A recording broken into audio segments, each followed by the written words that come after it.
Lakshmi, Associate Professor, Department of Information Technology, Sri Ramakrishna College of Arts and Science, Coimbatore. In this presentation, we are going to see about email automation in RPA. The contents of email automation is introduction about email automation, how email automation is developed using Uipath, what are the different activities are available for email automation in Uipath. Next, how to read and write data from the emails. What is email automation? Today, there are lots of ways to communicate, but when it comes to critical processes, email is still at the top of the list for most of the companies. Email automation is one of the most popular requirements for many employees and organizations across the globe. Using UiPath, we can automate sending emails as well as receiving emails. Them. Email automation using UiPath. In this process, first we need to insert UiPath mail activities package. This package is available under the manage package. After installing the UiPath mail activities package, which contains many more protocols, those protocols are IMAP, Outlook, POP3, SMTP. What is SMTP? It is a short for Simple Mail Transfer Protocol and is a basic protocol that only allows sending messages. The POP3, it stands for Post Office Protocol and is an older version of a protocol for reading messages. Although this protocol is almost absolute, most mail servers supports it. IMAP, Internet Message Access Protocol, only helps to receive messages and also provides additional features such as read and move emails between folders. The Outlook activity, which uses the API of the desktop application and hence does not require to set up the users, servers, or other advanced details. This activity integrates Outlook API such that UiPath can use the already logged in Outlook account. Checking emails in UiPath.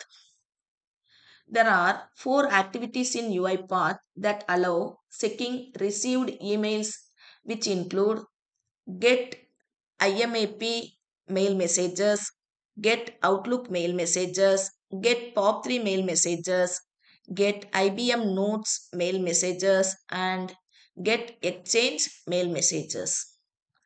All of them provide the same functionality of receiving or providing email messages, but each one works for their own environment or application. Generally, they share the same properties as well. In the properties box, the mail folder always marks the inbox button, which helps to fetch only unread messages and works perfectly with Marcus read, which eliminates reprocessing and getting the same emails every time. Next, we have the top property, which limits the number of incoming emails and has a value of 30 by default. In the logon property, so to set up a server connection and requires the input of the server address and port along with the username and password. It is important to note that this server username and password settings are only necessary for IMAP and POP3 protocols, and hence they show validation errors when these fields are empty. But if we are automating Outlook, which requires much less effort and also has an additional features of email auto discover that searches for required parameters without any user input. Reading and writing data emails using IMAP. To read messages using IMAP, first we need to set up a server name, port number, and also input the username and password in the property window. We will simply use a Gmail account which has a server of imap.gmail.com in the server port we designed. Next, the default port number is 993. Inside email, we have supplied a variable containing an email address, and similarly for the password, a variable has been supplied.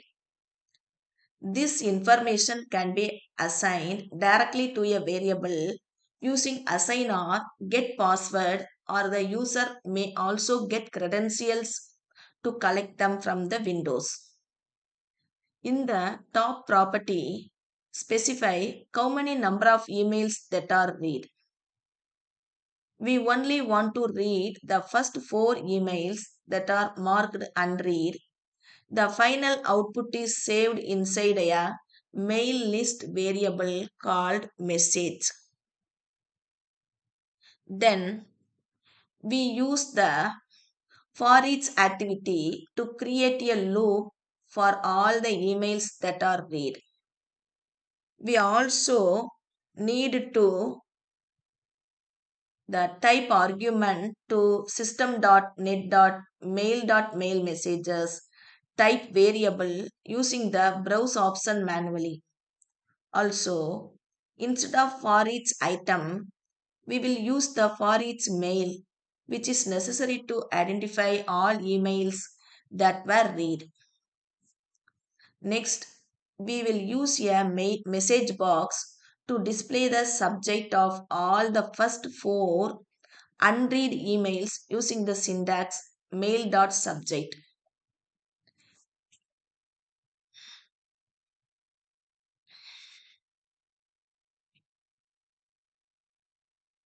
It is important to note that putting a dot after mail allows you need to select a wide range of email properties as per requirements. Executing this window will read the subject of the first 4 unread emails one by one. Thank you for watching this presentation.